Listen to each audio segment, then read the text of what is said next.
Magandang araw po sa inyong lahat mga kababayan at welcome back dito po sa PNR at eto nga mga kababayan, hala, sibak na.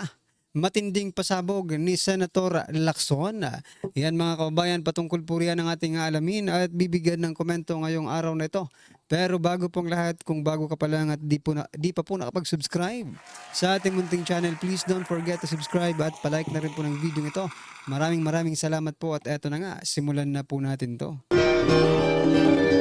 Samanaan bayan ko sa magnanakaw na tao.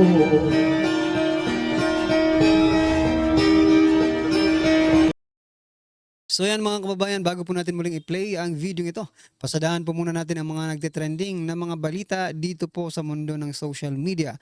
At unahin na nga po natin itong si General Torre, PNP Chief Torre mga kababayan, makukupad na hepe, sibak kay Torre. Inihayag ni PNP Chief Nicolas Torre III na 8 hepe na raw ang kanyang inalis sa posisyon dahil sa hindi umano nasusunod or nasunod ang kanyang 5-minute response time policy. Nako, ang tindi talaga. Ang tindi po ni General Torre mga kababayan, no? Ito po ang balita mula po sa JME News 4 hours ago. Ngayon po yan, June 16, 2025. 8 police chiefs, 8 police chiefs remove for failure to implement 5-minute response policy. Yan mga kaubayan, no? Paano nga sila makakapag sa NCR po ito Paano po sila, no? Paano po nila matutupad yung 5-minute na response policy mga kaubayan? Sa traffic pa lang, sabi ng ating mga kaubayan, sa traffic pa lang mauubos ng kanilang oras, di ba? Pero ang tindi po ang tindi ng parusa. Ang tindi po ng parusa ni PNP Chief General Torre. Tanggal agad, nirelieve agad sa mga pwesto nila itong 8 hepe ng NCR, yan mga kababayan. Alam niyo po mga kababayan, kaya nga po NCR pa lang yung nare-remove. Kasi sa NCR pa lang po nila ini-implement, no? Itong 5-minute response time policy ni General Torre. Yan mga kababayan. So, abangan po natin kung ilan pang mga police chiefs, no, ang matatanggal or marirelieve sa kanilang mga posisyon mga kababayan. Okay? Yan po yung nasa thumbnail natin na hala, sibak na. Pinagsisibak na po ni PNP Chief Nicolas Torre III mga kababayan. Okay? Ito pa po mga kababayan, pasadahan din naman natin itong yung paborito po nating opisyal ng ating bansa na si Jose Claire Castro. Ito naman po ang sabi ni Castro mga kababayan, Malacanang pagbabahagi ng AI videos ng ilang opisyal nakakasira ng tiwala. Talaga lang, kayo lang ang nagsabi niyan, no? It is your opinion. Ano bang basehan ninyo para sabihin yung hindi nagtitiwala? Depende po yun sa context or sa konteksto, no? Or the content itself, yung message, depende po yan sa mensahe ng isang AI videos. Wala namang masama sa AI mga kababayan because it is being used of those who, no, yung mga yung mga tinatawag na introverts mga kababayan. They want to support somebody or someone, no, pero ayaw nilang magpakita ng kanilang muka, no, kasi nahihiya po sila. No, kaya gumagamit po sila ng AI. Parang ganoon, parang sa atin rin, di ba? Tayo kasi wala tayong hiya, nagpapakita tayo ng muka. Di ba?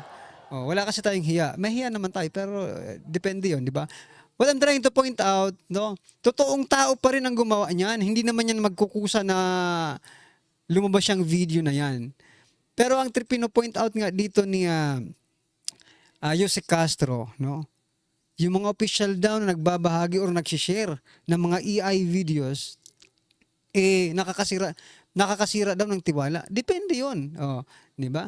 Ito po ang sabi ni ni Jose Claire Castro binoljak sa Senator Bato dahil sa AI-generated video, nakakawalang tiwala. Kayo lang ang walang tiwala. Kami mas lumaki pa ang tiwala namin because the context, the message, no, of that AI-generated video is very accurate, no?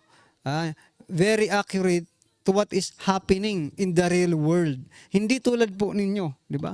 Kayong dalawa ni itong si Castro, Yusek Castro at si spokesperson na Princess Abante, no? Kitang-kita na nga ang katotohanan, pilit pa rin ninyong pinagtatakpan ng mga flowering words ninyo, di ba? Flowery words. Yung video na AI, di ba? Pinakita na natin kanina yon, mga kababayan. AI talagang makikita mo naman AI generated talaga siya, pero yung sinasabi doon, yung context, yung mensahe, yung message niya, yun po ang hindi po AI, no? Hindi mo masasabing it is only in the cloud. Nangyayari po yun sa totoong buhay at yun po ang totoong nangyayari, mga kababayan, di ba? So meaning, mga kababayan, it's better to believe. Hindi naman lahat ng AI kailangan natin paniwalaan. Piliin rin natin yung mga nagsasabi ng katotohanan, di ba? Hindi ibig sabihin na AI ka, you are not delivering the truth, di ba? You still deliver the truth, pero yun nga lang, gumamit ka lang ng AI because you are, eto, paniniwala ko, itong mga taong gumagamit ng AI, sila po yung mga introvert, no? Yung mga mahiyaing tao na gustong sumporta sa isang entity or person or personalities, di ba? Ano pong inyong masasabi dyan, mga kababayan? I-comment nyo na lang po. At eto, mga kababayan, kung pag-uusapan po natin ng AI, sabi po kasi ni Castro, nakakawalang tiwala. Pero bakit dito? Bakit dito noong John 10, mga kababayan, isa pong anak ng bilyonaryo ang nabisto ng bilyonaryo, itong page ng bilyonaryo, di ba? Sila ang nagpakalat nito. Sabi po dito, mga kababayan, basahin ko po, a Philippine-based marketing agency, Com and Sense Incorporated, owned by the son of ultra-billionario Yusi Tanco, has allegedly weaponized ChatGPT to flood TikTok and Facebook with pro-Marcos and anti-Sara Duterte propaganda dubbed Covert IO Operation High Five. Yan, mga kababayan. Bakit hindi kayo nag-ano dito? Ibig sabihin, if it is against, no, sa mga Duterte, we have to believe kasi against sa anti-Duterte, mga kababayan, pag tinitira po ng mga AI users, no, si Vice President Sara Duterte, okay lang. Pero kapag yung isang AI user, no, ay nagsasabi ng katotohanan at pumapanig sa Duterte, ibig sabihin ni Castro, wag natin paniwalaan. Isa lang pong ibig sabihin niyan, no? Like what happened to impeachment trial na yan, no? Sabi nga po ni sino ba nagsabi nito? Nakalimutan ko lang kung sino bang politikong nagsabi nito. Sabi niya po, si Senator Alan Cayetano. Sabi po ni Senator Alan Cayetano, they have to be consistent, no? Kung tinanggap nila yung impeachment against Vice President Sara Duterte, dapat i-assist din po nila or tanggapin din nila yung impeachment against President Bongbong Marcos Jr., di ba? Parang yun din po ang nangyayari dito sa mga AI na ito. If you're against the Duterte, tanggapin, no? And if you're against naman sa administrasyon, hindi pwedeng tanggapin ng tao. Hindi dapat pagkatiwalaan. Well, anyway, isa lang pong masasabi natin at hindi nyo po hawak ang bawat pag-iisip ng taong bayan. If they believe, no, sa inyo, wala rin kaming magagawa. Pero kung naniniwala rin naman sila sa sinasabi ng AI-generated video na ito, wala rin naman po kayong magagawa. Because maybe they believe in it because they also experience, no, kung ano man yung sinasabi doon. They witness, no, yung ano man yung sinasabi doon sa AI-generated na video na yan. Anyway, mga kababayan, ano po ang inyong masasabi dyan? I-comment nyo na lang po. At eto, pasadahan din po natin itong si President Bongbong Marcos Jr., no? PBBM expanded feeding program sa mga paaralang nagsimula sa July. Okay. Feeding program na mga kababayan. Ito pala, busy po ang ating. Hindi dapat secretary ka na lang po ng Department of Education, di ba? Total, ikaw naman ang di ba? Oh, bakit hindi si Angara ang nagsasabi nito? Anyway, presidente naman ito, hawak niya ang lahat, no? Pero what I'm trying to point out dito mga kababayan, kasi ito pa ang isang lumabas na balita. Yan, no? Mula po sa Bante News Online, binisita at nakipag-usap si Pangulong Ferdinand Bongbong Marcos Jr. sa mga estudyante ng Grade 1 Gomamela sa Epifanio de los Santos Elementary School sa Malate, Manila. Sa unang araw ng pagbubukas ng klase para sa taong 2025-2026, yan mga kababayan, inikot din ng presidente ang ilan pang silid na nasabing paaralan. Kasama rin ang pagbisita si DepEd Secretary Juan Eduardo Osani Angara, no? Hawak ni PBBM ang flashcard habang binabasa ng mga estudyante. So meaning mga kababayan, ito ang mga ebidensya, no? Ito po yung mga picture. So sana 'yun? Nagiging si PBBM, naging siya. Teacher na po si PBBM. Yan mga kababayan. Yan yan po si PBBM, nagtuturo po siya ngayon mga kababayan. Aba, may Jollibee pa. May pa-Jollibee po si PBBM. Yan na ba yung feeding program? Aba, mamumulubi ang gobyerno nito kung palaging Jollibee. Hindi, joke lang. Feeding program po, it means healthy po ang mga pagkain dyan. Pero what I'm trying to point out dito sa mga picture na ito, gawain ba ito ng isang pangulo? Diba? Yan lang po ang gusto kong iparating sa inyo. At gusto kong itanong sa inyo kasi hindi ko rin alam kung ito ba ang gawain or ito bang trabaho ng ating presidente. Well, anyway, si Vice President Sara also, no, nag-aano siya sa mga kabataan, no. Pero hindi ko alam bakit iba po yung feeling kapag si President Bongbong Marcos Jr. ang nasa ganitong sitwasyon. Siguro dahil supporter lang tayo ni Vice President Sara Duterte kaya hindi tayo doon sa kanyang magiging malapit din sa kabataan. Ano po inyong masasabi dito mga kababayan? Malamang sa malamang kung ikaw po ay supporter ni President Bongbong Marcos Jr., ikaw po ay matutuwa. Pero kung ikaw ay hindi supporter at meron kang ibang naiisip patungkol po dito sa kanyang mga ginagawa, malamang sa malamang, di ba, medyo obstacle ka lang. Alanganin ka dito, alright? Ano po inyong masasabi dyan mga kababayan? Comment nyo na lang at eto, pasadahan po natin ang video ito at bigyan po natin ng reaksyon. Eto na po. Sabi dito, Lacson naniniwalang maaring mapasama pa si VP Sara Duterte dahil sa hindi natuloy ang impeachment trial. Naniniwala si Senator-elect Panfilo Lacson na maaaring mapasama pa ang imahe ni Vice President Sara Duterte kung sakaling hindi matuloy ang impeachment trial. Ayon sa kanya, ay pagkakataon ang impeachment trial para mapatunayan ni Duterte na mahina ang mga ebidensya laban sa kanya. So ito yung exact word ni Senator-elect Ping Lacson. Some of our countrymen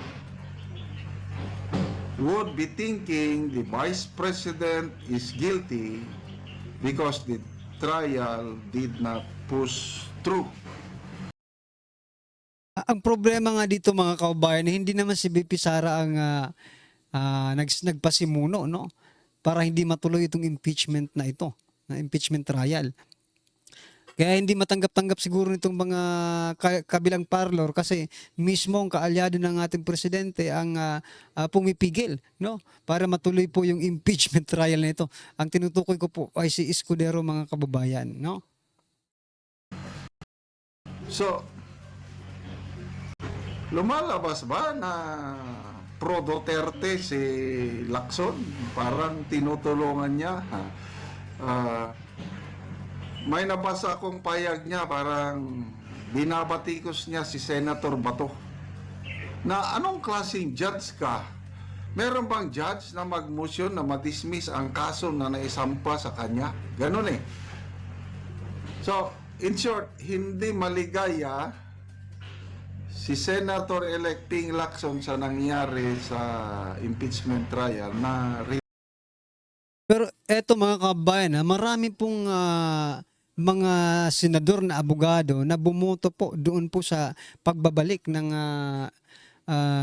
article of impeachment doon sa House of Representatives, no?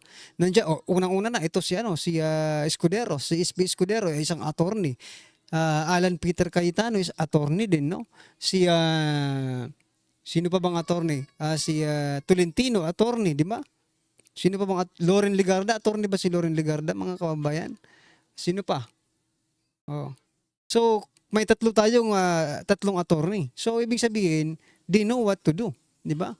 Kaya nga nila binalik at sinasabi nila that it is nasa rules of court yan, mga kababayan. return to sender. To me, ang tingin kasi nila na dismiss na eh. Yung hindi natuloy. Na sabi ng kanyang kapartner, si Senator-elect Soto, ano daw yun, flawed, unconstitutional. So, dalawa sila na nagre-reklamo sa nangyari yung 18-5 na botohan.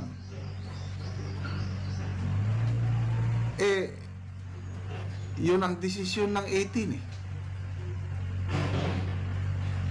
Dapat igalang na ninyo, respetin niyo. Anyway, papasok man kayo, meaning Lacson and Soto, papasok kayo sa 20th Congress, magiging senator judges, kayo na, bala na kayo dyan. Ngayon, to me, 18 judges has decided na gano'n ang mangyari. So ano yung sinasabi na mapasama ang image ni VP Sara? Di ba nag-start na-convene na ang impeachment court?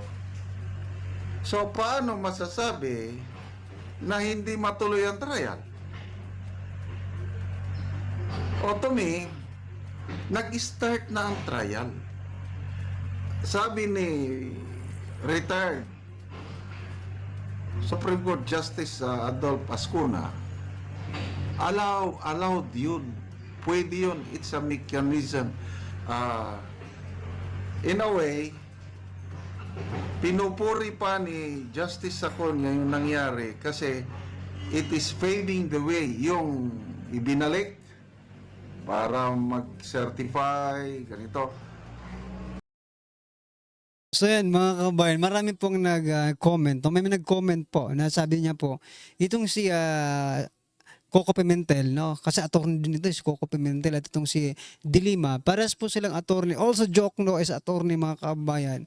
And they are against dito sa pag-remand ng article of impeachment to the House of Representatives. Sabi po na nag-comment, ay nako, itong tatlong ito, si Jokno, si Coco Pimentel at itong si Dilima, alam po nila yan eh. Alam po nila yung rules, nasa rules po ng court, di ba? Ng korte. So, sabi niya, nagbubulag-bulagan at nagbibingi-bingian lang yung tatlong yan because they know that the evidence are very weak, mga kababayan. Kaya nag-ano sila na parang patay mali siya na lang kung sa ebidensya pa. Diba? Anyway, ano po ang inyong masasabi dito, mga karabin natin? I-comment nyo na lang po sa baba. Para at least alam po ng ating mga kababayan ang inyong opinion. Maraming salamat po. Please don't forget to like the video. Maraming salamat po. Sawaya ang bayan ko sa magnanakaw na tao.